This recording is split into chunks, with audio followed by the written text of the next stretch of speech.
Hi, my name's Kim J and I'm a volunteer for RNIB. I'm also a visually impaired chef, and today I'm going to show you how to make an apple cinnamon cake. It is delicious, very moist and very nice. Plus it's one of your 5 a day.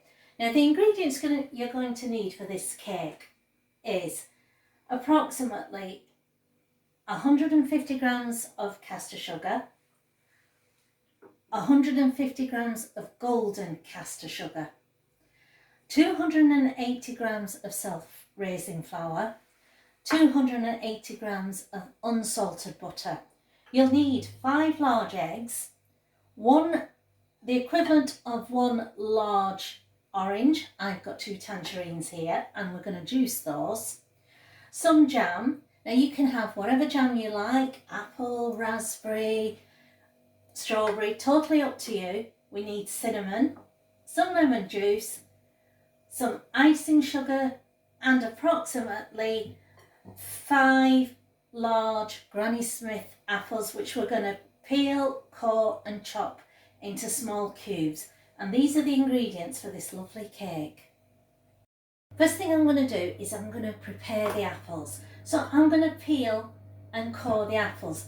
Now I've got here a lovely little gadget and it's a palm peeler, and this particular one, which I've got from RNIB, has a little bit of a hook in the middle of it which you can put your middle finger into it, and it is safe. And when you're visually impaired, sharp things are always dangerous, so this keeps the sharp element of the blade away from your hand and you just peel. Now that the apples have been peeled and cored, I have sliced them into small cubes, approximately 1 centimetre or less. It doesn't have to be identical, all the cubes don't have to be identical, but around that size. And I've put them into a large mixing bowl with cold water, and into it I'm going to put some lemon juice. Now the lemon juice will help prevent and slow down those apples from turning brown. So got the lemon juice in there. I'm going to set the apples on one side and go to the next step. I have 2 18 centimetres cake tins. The spring foam bottoms, so they're nice and easy. And what I've done is I've layered it with greaseproof paper, at least 2 layers. Now the reason for this is because apples have a lot of sugar. It does stick to the sides quite a bit. So you need the 2 layers to stop it from sticking at the side and from stopping the cake from burning as fast. Now at the same time, I put my oven on at 180 degrees, and that allows the oven to warm up so it's ready for when you put the cake in. And in the meantime, I'll go to the next step. I'm going to weigh out the ingredients now. I've got my self-raising flour here and I'm going to just put on my kitchen scales. Yes, my kitchen scales talk. They are amazing. And these are fabulous because they do different measurements. Milliliter, so you can do liquids. You got your ounces. Milliliter, ounce, gram. So we're on grams and we need 280 grams of this self-raising flour. It is 29 grams.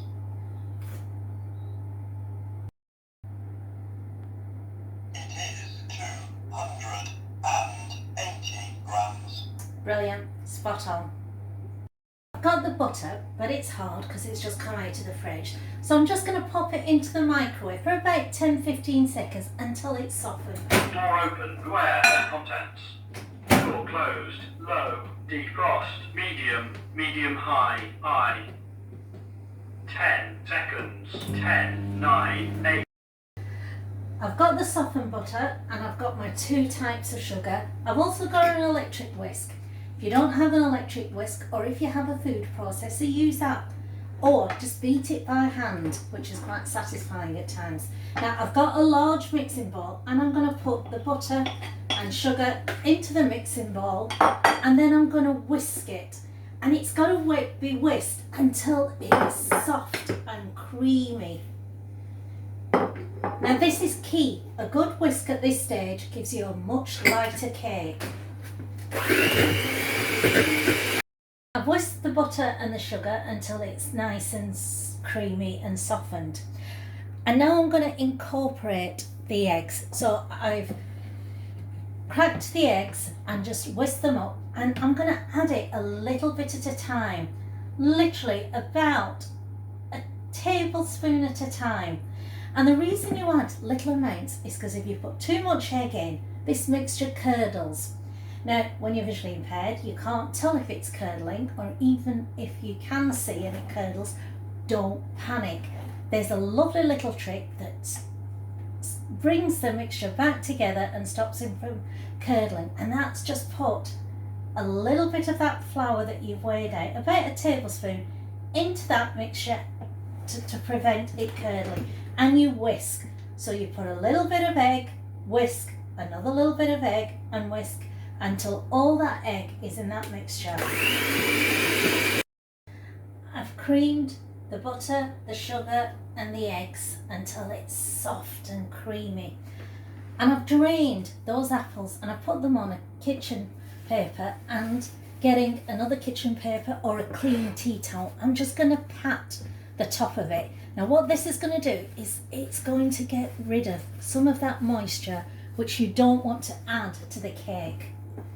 Now once you've done that, you get the flour and you're going to incorporate it into this creamed mixture a little bit at a time. Now I always like to sieve in my flour. Sieving in just gives it that extra air so it's not as heavy. So just sieve it in a little bit in, and very gently you fold that mixture and that flour together. Just a couple of folds, add in a little bit of flour, and you keep doing that until you've used up at least 3/4 of your flour. I've sieved in 3/4 of that flour. Now with the remaining flour, what I'm going to do is I'm going to sieve it on top of the apples. Now what that is going to do, it's going to help prevent all those apples from sinking to the bottom of the cake. So just sieve it on top of the apples and very gently just toss the apples into that flour until they're covered. Now I've got cinnamon here. It is an apple cinnamon cake, and you need about a tablespoon and a half of cinnamon. It sounds a lot, but trust me, it works. Can't have an apple cinnamon cake without cinnamon. And then you just stir that in. Quick fold just to incorporate that cinnamon. Now, a little bit at a time, you add in those apples. I've incorporated all the apples into that mixture, and I've divided it equally between those tins, and already I can smell the cinnamon and the apples. And the great thing about putting golden caster sugar into there, it also gives it a caramel flavour and a lovely caramel smell to it. Now what I'm going to do is I'm going to put it into the oven, but I'm going to put a baking parchment on top. I'm going to put the cakes into the oven with a baking parchment on for approximately 40 minutes. I'm going to reduce the oven down to about 170 degrees. The cakes have been in the oven for 40 minutes and they smell divine. They're a lovely golden brown colour, and I'm going to check to see if they're done. Now to do that, you put a sharp knife or a skewer into the centre of it, and if it comes out clean, it is cooked. Now I'm going to leave it in the tins to allow it to cool. Don't be tempted to take it out of the tin straight away. Because of the apple and because it's still quite moist, you need that moisture to go back into the cake and to set. So leave it to cool in the cake tins for at least 20 minutes before taking them out. I've taken the cakes out of the cake tin, and now I'm going to jam the centre of one of them. Now it's up to you on what type of jam you want. I'm using raspberry here, one of my favourites. Once the jam has been spread, just put the top layer on top and then we'll get ready to put a nice drizzle of icing on top. I'm going to make the orange glaze icing. Now I've got a large mixing bowl here and a sieve, and into the sieve I'm going to put approximately 3 heaped teaspoons of icing sugar, and very gently using the spoon I'm going to just push the icing sugar through the sieve. Don't be tempted to shake the sieve, because icing sugar, when you sort of even slightly move it, gets everywhere.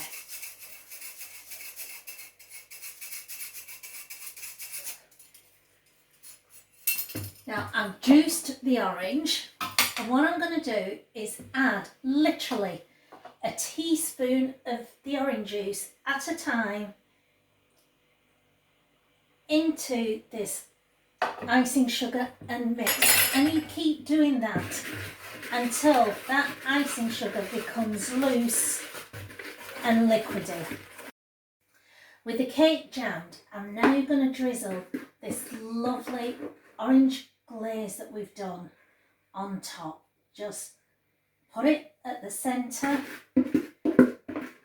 and just pour the whole lot on, and then with the back of a tablespoon just push it to the edges, allowing the glaze to dribble over the side.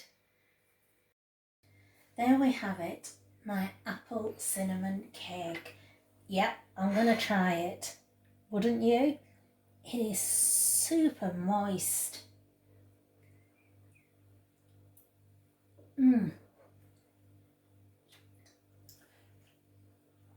You start off getting the flavour of the apples, and as you chew, the warmth of the cinnamon just rolls in, and then you've got that orange glaze that just cuts straight through the cake and the sweetness. It is delicious. Now you have a recipe for a great dish, but when you're in the kitchen there are certain safety guides and rules that you should adhere to, and which keeps you safe. Now, one of the things that I do before I start cooking is I make sure that I've got shoes on that are sturdy with good grips. I make sure that there's nothing on the floor that I can trip over, and there are no spillages or liquid or condensation on the floor that makes it a bit of a hazard. Now, before cooking, the first thing that you do, as we all know, is wash our hands thoroughly. And especially when you're dealing with raw meat at every stage, wash your hands thoroughly. It stops cross-contamination. It keeps you and your family safe. When you're using the oven and the hob, know your oven and hob really well. Now, I use tactile markings so that I know exactly what temperature to put the oven on and what setting, so that I've not put the grill on when I should be putting the oven on. Now, with the hob, whenever you're sort of putting anything on the hob, make sure the handle is not sticking out. Now, I like to keep the handle at approximately 10 to 12.